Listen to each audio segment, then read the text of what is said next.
Il y a deux SUV chez Honda. Le petit s'appelle le HR-V et le grand, celui-ci, s'appelle CR-V. Il fait partie de ce qu'on appelle les SUV familiaux avec 4,60 m de long et il vient se frotter au Peugeot 5008 et aussi au Toyota RAV4 car comme ce Toyota RAV4, le CR-V existe en hybride.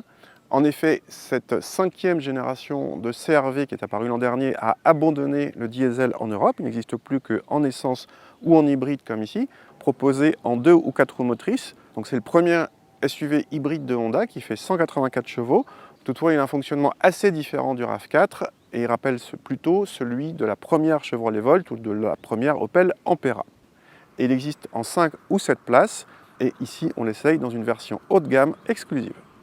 L'intérieur du CR-V hybride est peu ou prou identique à celui du CR-V thermique, sauf pour le levier de vitesse qui a été remplacé par des touches. L'ensemble est plus cossu que sur la génération précédente, spécialement sur notre modèle haut de gamme avec sellerie cuir et les surpiqûres sur la planche de bord, sans oublier le petit insert façon bois. L'écran central de seulement 7 pouces semble petit face à la concurrence actuelle et l'interface est quelque peu datée. Mais l'équipement est complet sur cette finition, y compris en aide à la conduite moderne. À l'arrière, pas de banquette coulissante sur notre version 5 places et une très belle habitabilité, doublée de banquettes confortables, d'autant plus qu'on a droit à des assises chauffantes et ce sont les meilleures places pour profiter du toit vitré. Le coffre fait partie des meilleurs de la catégorie en volume, avec plus de 600 décimètres cubes selon nos mesures, même si le 5008 fait mieux sur ce point. Ce CR-V hybride a donc un fonctionnement un petit peu particulier parce qu'en fait, il fonctionne quasiment tout le temps à l'électrique. Je m'explique. Les 184 chevaux qui sont annoncés sur la fiche technique sont les 184 chevaux du moteur électrique. Et en fait, le 4 cylindres 2 litres de 145 chevaux qui est présent sous le capot est la plupart du temps utilisé seulement comme groupe électrogène pour produire de l'électricité en continu pour les besoins du moteur électrique qui fait avancer la voiture. Il n'y a qu'une fois que la voiture est lancée, à partir d'une certaine vitesse, que le moteur thermique sert aussi à faire avancer la voiture directement.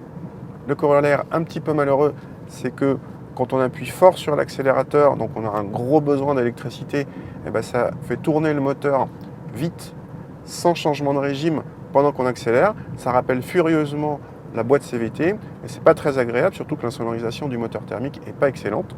Malgré tout, en conduite de tous les jours ou en conduite coulée, au contraire, c'est très agréable parce qu'on est assez proche d'une voiture électrique, assez silencieuse, beaucoup de couple à bas régime. Au niveau des performances, on a 184 chevaux alors que le RAV4 en a 218 ou 222 selon qu'il soit 2 ou 4 roues motrices. Et donc forcément, les performances sont moindres. Et il faut dire que ce CR-V hybride est assez lourd. On a mesuré plus de 1700 kg sur la balance. Ça commence à faire beaucoup. Ça se sent aussi en matière de comportement. La voiture prend du roulis. Elle n'aime pas trop être brusquée. Ce CR-V est plutôt typé confort. Et sur ce point, il rejoint le RAV4 qui lui non plus n'est pas d'une vivacité folle.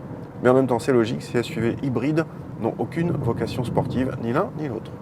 En consommation, élément clé sur les hybrides, ce CR-V tient à peu près sa promesse, celle de consommer moins.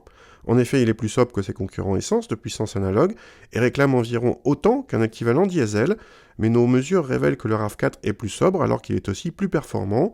Précision quand même, nous avons mesuré le CR-V 4 roues motrices, ce qui le handicape forcément. La version 2 roues motrices sera sans nul doute plus proche du Toyota.